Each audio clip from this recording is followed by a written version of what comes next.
안녕하세요, 김무일입니다. 오늘은 제가 평생 아끼며 함께해온 물건들, 저의 애장품에 관한 이야기를 들려드리고자 합니다. 월간 문학바탕 2022년 10월호에 게재되었던 글로 김무일TV에서 여러분과 소중한 추억을 공유합니다. 반세기가 넘는 시간 동안 제 곁을 지켜온 추억의 필기구들, 그 안에는 젊은 날의 뜨거웠던 꿈과 열정이 고스란히 담겨 있습니다. 프랑스의 소설가 스탕달은 세상에서 가장 아름다운 입은 소프라노의 것이고 가장 아름다운 눈은 화가의 것이라 말했습니다. 예술가들이 가진 그 남다른 감각과 시선에 대한 찬사죠. 성악가는 목소리로 인류의 청각을 일깨우고 화가는 세상의 빛깔을 캔버스에 담아 아름다움을 남깁니다. 그들의 작품과 행적은 시간이 갈수록 더욱 빛을 발하며 후손들에게 소중히 보존됩니다. 그렇다면 세상에서 가장 아름다운 손은 누구의 손일까요? 저는 평생 올바른 글을 써서 사람들의 심금을 울리고 정서와 지식을 일깨우는 시인과 작가들의 손이라고 생각합니다. 글을 쓰는 이들에게는 타고난 재능과 열정, 그리고 흰 눈처럼 순수한 시심과 번뜩이는 창의력, 상상을 뛰어넘는 순발력이 무엇보다 필요합니다. 작가들은 언제나 아름다운 문장을 머릿속에 간직하려 노력합니다. 이를 위해 외부와 차단된 조용한 공간, 그리고 손에 익은 문구류가 늘 곁에 있어야 합니다. 필기구와 비망록은 단순히 도구가 아니라 갑자기 떠오르는 시상과 문구를 놓치지 않기 위해 몸의 일부처럼 지녀야 할 소중한 파트너입니다.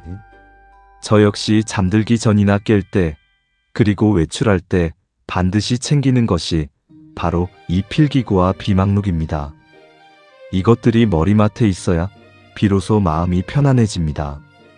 비망록은 단순한 일정을 넘어 그날의 만남과 사연들이 기록되는 역사책과 같습니다. 과거의 기록을 보며 새로운 글의 영감을 얻곤 하죠. 비망록 다음으로 챙기는 것은 지갑, 휴대폰, 자동차 열쇠입니다. 작가들은 일반적인 직업인들보다 훨씬 더 예민하고 민감한 구석이 많습니다. 주변이 산만하거나 마음속에 갈등이 생기면 글귀는 좀처럼 떠오르지 않습니다. 몇 번을 지우고 다시 써도 연결이 매끄럽지 않은 날이 작가에겐 가장 고통스럽죠. 저는 고양이만큼이나 까탈스럽게 완벽을 추구하는 편입니다. 제 집필 시간은 주로 고요한 새벽 3시에서 4시 사이, 온전히 나를 마주할 수 있는 시간입니다. 자동차 생산 공장과 철강 현장에서 보낸 젊은 날의 습관이 지금까지 이어졌나 봅니다. 아무것도 없는 고요한 새벽이야말로 제가 가장 몰입할 수 있는 가장 평온한 시간입니다. 지금은 컴퓨터와 노트북으로 글을 쓰는 편리한 세상이 되었죠. 하지만 누렇게 바랜 원고지에 잉크를 묻히며 밤을 지새우던 그 시절, 스미스 코로나 수동 타자기의 등장은 가히 혁명적이었습니다. 백색 A사 용지에 찍혀 나오는 한글 자판의 매력은 말로 다할 수 없었습니다. 타자기의 경쾌한 타음과 그 손맛에 매료되었던 시절, 브라더 타자기와 IBM 보형 타자기는 무명문학 청년이었던 저에게 전 재산이나 다름없는 보물이었습니다.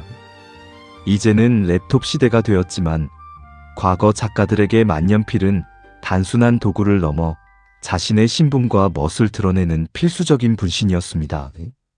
언론계 원로이셨던 아버님 세대만 봐도 알 수 있죠. 양복 윗주머니에 멋진 만년필을 꽂고 다니던 모습, 그것은 당시 지식인들이 보여주는 일종의 패션이자 자부심이었습니다. 아버님을 찾던 수많은 문인들 역시 그런 모습이었습니다. 소설가 정비석 선생은 여러 가지 색깔과 용도별로 샤프 펜슬까지 다양하게 꽂고 다니시곤 했었죠. 어린 마음에 신기해서 몰래 살펴보면 잉크 없이 폼으로만 꽂아둔 경우가 많았습니다. 옷에 잉크가 묻을까봐 그랬다는데 당시 지식인들의 허세이자 귀여운 낭만이었던 셈이죠. 여름 하복을 시퍼렇게 물들였던 잉크 얼룩은 당시 문학 청년들에게는 훈장과도 같았습니다. 누구나 한두 번씩 겪어본 아찔한 추억이죠. 요즘이야 몽블랑, 펠리칸 같은 명품 브랜드가 흔하지만 과거에는 파커, 쇠파, 워터맨 혹은 일본의 세일러나 파일럿 제품이 가장 귀한 대접을 받았습니다. 당시에는 외제품 단속이 심해 남대문 도깨비 시장이나 은밀한 뒷골목에서 구하곤 했습니다. 해외여행을 다녀오는 분들의 최고 선물도 바로 이런 만년필이었죠. 당대 네로라 하는 문인들은 각자의 브랜드에 대한 애착이 컸습니다. 박목월, 피천득 선생은 파커를, 이병주 선생은 쇠파를, 박경리 선생은 워터맨을 즐겨 사용하셨죠. 박완서 선생 역시 당시 명품으로 통하던 몽블랑 마이스터 146을 사용한다고 자랑하곤 하셨습니다. 필기구는 그들에게 창작의 동반자였습니다. 정주영, 정몽구 회장님은 도구에 크게 구애받지 않으셨지만 삼성의 이병철 회장님은 몽블랑 한정판이나 구하기 힘든 파커 기념품을 선호하셨던 것으로 유명합니다. 그렇다면 당시 언론계 논객으로 명성을 떨치셨던 제 아버님 김석길 선생은 어떤 필기구를 가장 아끼셨을까요? 아버님은 1921년 뉴욕에서 출시된 파커 듀오 폴드를 애용하셨습니다. 잉크가 적셔지는 순간 행복해질 것이다라는 슬로건을 가졌던 세계 최고의 명품 만년필이었죠. 이 만년필에는 특별한 사연이 있습니다. 백범 김구 선생님께서 살아생전 사용하시던 것을 건국실 천원양성소를 정리하고 조선일보로 전직하시던 아버님께 정표로 직접 선물하신 것입니다. 아버님은 스스로 말씀하시길 시간과 돈에는 박했어도 만년필만큼은 전혀 아끼지 않으셨던 소문난 애호가셨습니다. 제가 대학을 졸업할 때 지금의 아내에게 선물 받았던 자주색 파커 51도 잊을 수 없습니다. 지금까지도 새 것처럼 부드럽게 써지는 이 펜은 제 서명용 펜으로 늘 곁에 있습니다. 이 펜으로 계약서에 서명하거나 글을 쓰면 행운이 따른다는 기분 좋은 징크스가 있습니다. 그래서 친지들에게 보내는 육필 편지에는 꼭 이 펜을 사용합니다. 만년필이나 볼펜만이 필기구일까요? 역사적으로 보나 정서적으로 보나 훨씬 더 오래된 애정을 받아온 도구가 하나 더 있습니다. 바로 연필입니다. 유아 시절부터 우리 모두가 경험한 첫 필기구죠. 저는 새벽에 연필을 정성껏 깎고 다듬는 그 순간을 오늘의 창작을 시작하는 신호로 삼습니다. 연필심이 종이 위를 사각거리며 지나가는 소리는 젊은 날의 꿈을 일깨우는 듯합니다. 지울 수 있다는 것, 그것은 실수조차 허용하는 연필만의 관용이겠죠. 과거 우리에게는 일본의 톰보우, 그리고 국내의 유일의 동아연필이 있었습니다. 연필은 단순한 필기구를 넘어 사람의 실수를 덮어주는 인간적인 도구입니다. 연필의 기원은 16세기 영국 컴벌랜드 광산으로 거슬러 올라갑니다. 흑연 광맥을 발견하고 이를 나무 조각으로 감싸 사용하기 시작한 것이 오늘날 연필의 시초입니다. 우리가 잘 아는 월든의 작가 헨리 데이비드 소로 역시 1840년대 아버지의 연필 공장에서 일하며 지금처럼 쓰기 편한 연필을 창안했다는 기록이 전해집니다.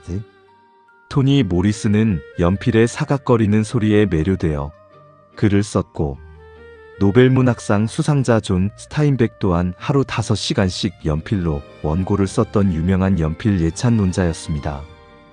그들이 즐겨 쓰던 블랙윙 602는 가벼운 힘으로도 빠르게 써지는 것으로 유명했습니다. 블라디미르 나보코프 같은 거장들의 작품에도 이 연필이 등장할 정도니까요. 프랑스 파리 공방에서 만들어지는 몰스킨 수첩 또한 제가 가장 아끼는 애장품입니다. 마케팅을 하지 않아도 그 자체로 가치를 증명하는 몰스킨, 어니스트 해밍웨이가 명작 태양은 다시 떠오른다의 초고를 썼던 수첩이기도 하죠. 피카소와 고흐도 즐겨 사용했던 이 수첩은 한때 경영난으로 사라질 뻔했지만 1997년 밀라노의 한 출판사가 부활시켰습니다. 서울 강남에서 이 수첩을 다시 만났을 때의 반가움은 이루 말할 수 없었습니다. 저는 몰스킨 수첩에 펠리칸 초록색이나 보라색 잉크로 기록을 남깁니다. 옛 부하 직원들이 당시엔 구하기 힘들었던 귀한 색이라 그들은 가짜 서명을 할 엄두도 못 냈다는 웃지 못할 에피소드도 있습니다. 몽블랑 149, 펠리칸 M800, 오로라 옵티마 같은 명기들과 함께 몰스킨 수첩을 펼치는 새벽 명상에 잠기는 이 시간이 하루 중 가장 평화롭습니다. 그 많은 만년필 중에 하나를 꼽으라면 단연 파커 51입니다. 이 펜을 손에 쥐면 꿈 많던 20대 대학 시절로 즉시 회귀하게 됩니다. 군 복무 시절 그리고 치열했던 베트남전 참전 중에도 이 펜과 고락을 함께했습니다. 파커 51로 글을 옮기다 보면 어느덧 불암산 너머로 새날의 해가 밝아오곤 했죠. 벌써 반세기가 흘렀습니다. 어느 노랫말처럼 우리는 늙어가는 것이 아니라 아름답게 익어가는 것이라 믿습니다. 지금까지 김무일이었습니다.